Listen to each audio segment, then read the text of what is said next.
Selamat petang, salam sejahtera. Terima kasih karena bersama dengan saya di Nazilin Unity Channel. Ini satu pendedahan dan satu keputusan yang diumumkan sendiri oleh Yang Amat Berhormat Perdana Menteri kita Malaysia, yaitu Datuk Seri Anwar Ibrahim. Satu kemenangan besar untuk negara Malaysia. Saudara-saudara sekalian, kalau Anda masih lagi meragui kredibiliti dan kemampuan Anwar Ibrahim memimpin negara ini, Anda harus mendengar ulasan ini supaya Anda akan dapat mengubah fikiran Anda bahawa Anwar Ibrahim sesungguhnya Perdana Menteri kita yang mampu membawakan sesuatu kejayaan besar kepada negara ini. Hari ini disahkan, Anwar Ibrahim mengumumkan bahawa tuntutan Kesultanan Sulu terhadap Malaysia akhirnya gagal. Wah, mereka gagal, kita syukur, alhamdulillah, kata Anwar Ibrahim. Bagi anda yang suka dengan isu ini, sila share video ini.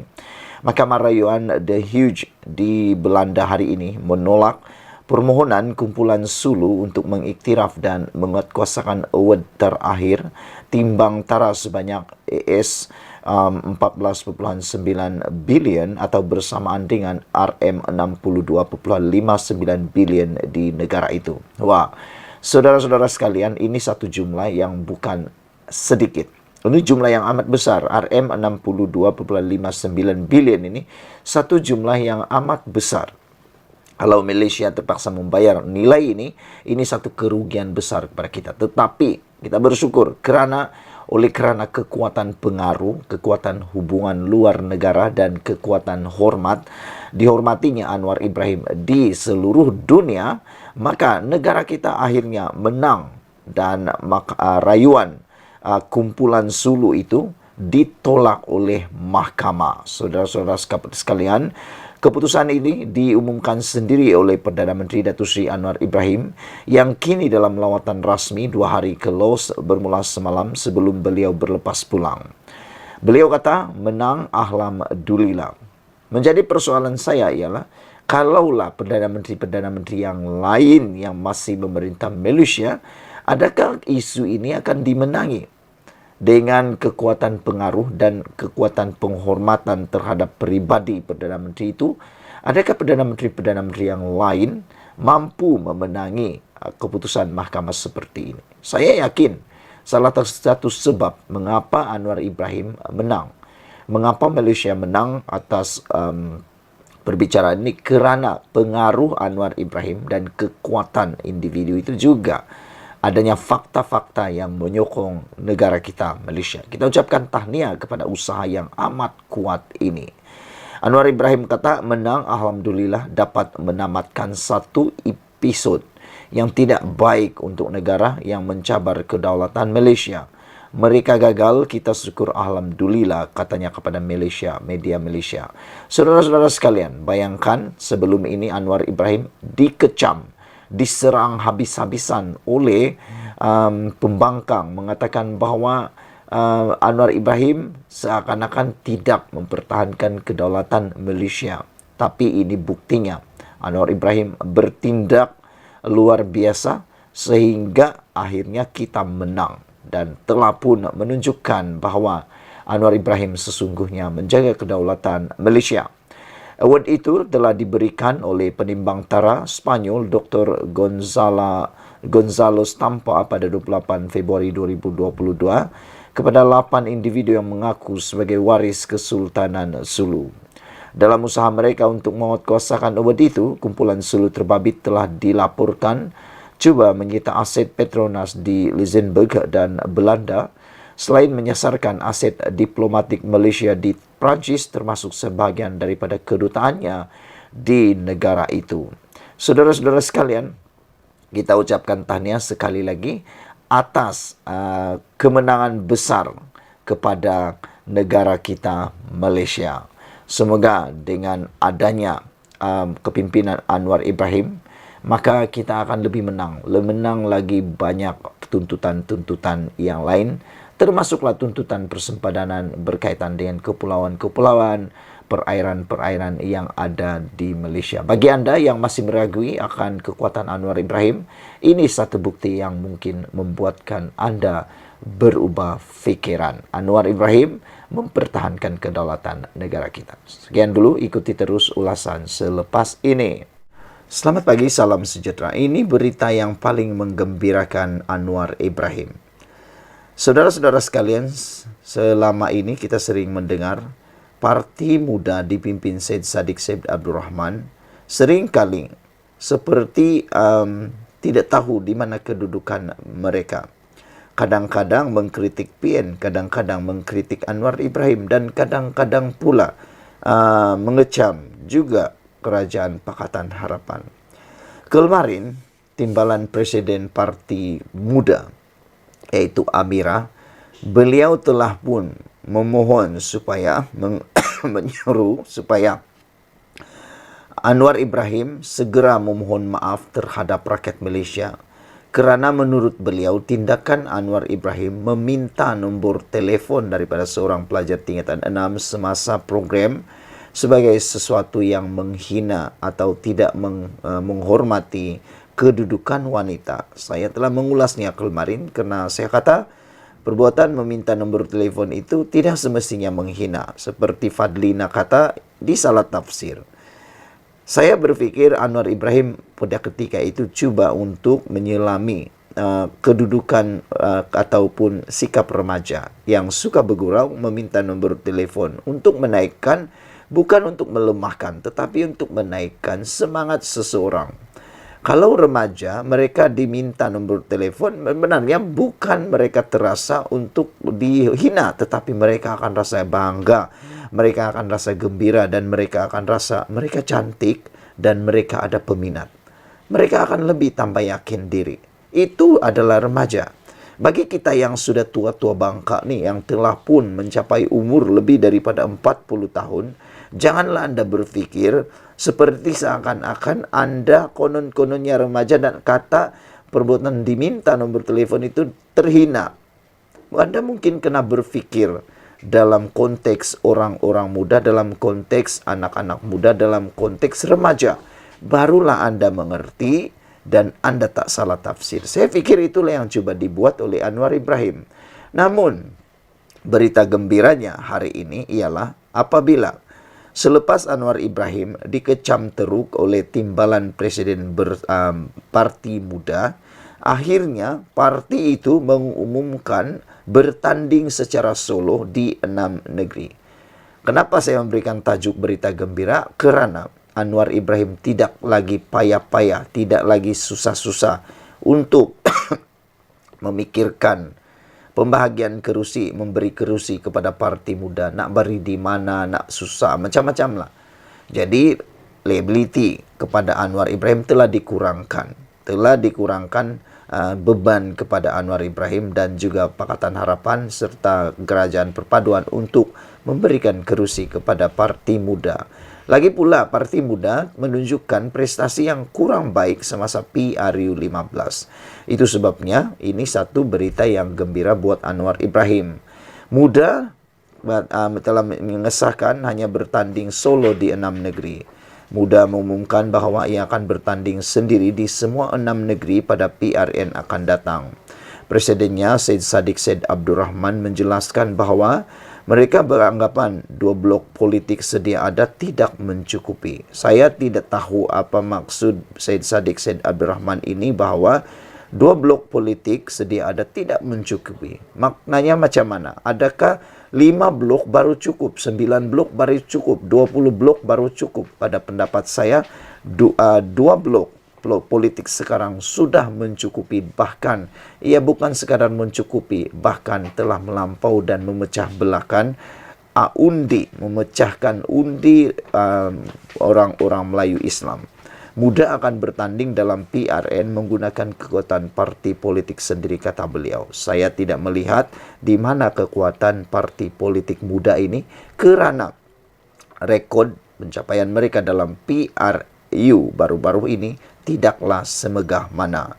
Dan sokongan orang-orang muda terhadap parti muda masih lagi boleh dianggap tidak mencapai standard yang dikehendaki. Itu pendapat saya secara pribadi.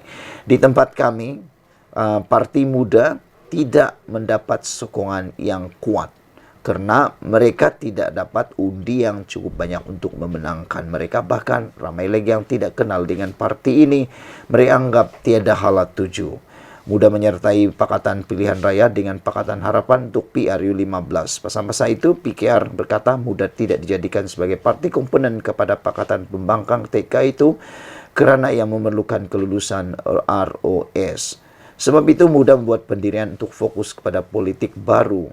Ketika disoal sama ada penggeseran dengan PH ada kaitan dengan rundingan peruntukan kerusi, Syed Saddiq menafikan perbincangan serupa itu berlaku antara gabungan itu dan MUDA. Tiada guna kita diberi kerusi jawatan dalam kerajaan atau jawatan selepas pilihan raya negeri, tetapi kemudian perjuangan rakyat dilupakan, kata Syed Saddiq Syed Abdul Rahman lagi. Sementara itu, Syed Saddiq mendedahkan pengarah dan timbalan pengarah parti masing-masing ialah Ketua Pengarah Lukman Long dan Exco Pusat Aini Hazika. Dia juga berkata kempen politik muda terutamanya akan bersifat maya, seperti menganjurkan siaran langsung dan sesi town hall dalam talian di media sosial. Sekian dulu untuk kali ini. Jangan lupa share video ini, tekan butang subscribe. Ini satu berita yang gembira untuk Anwar Ibrahim. Kita jumpa lagi. Bye-bye. Selamat pagi, salam sejahtera. Ini satu isu yang pasti memberikan tamparan kuat, tamparan hebat dan juga mematikan langkah politik Mahathir Mohamad.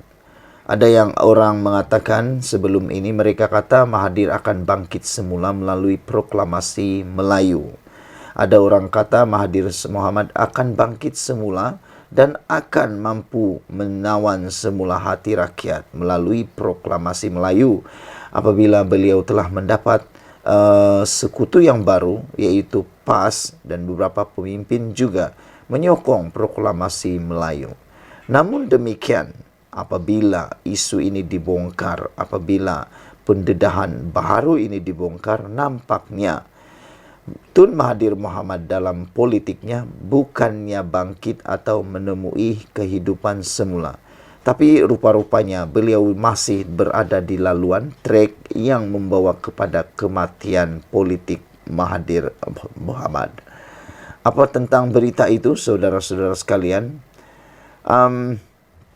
Berita itu atau petikan artikel ini dipetik daripada sahbudin.com dengan tajuk PN telah pun atau PN ketepikan proklamasi orang Melayu.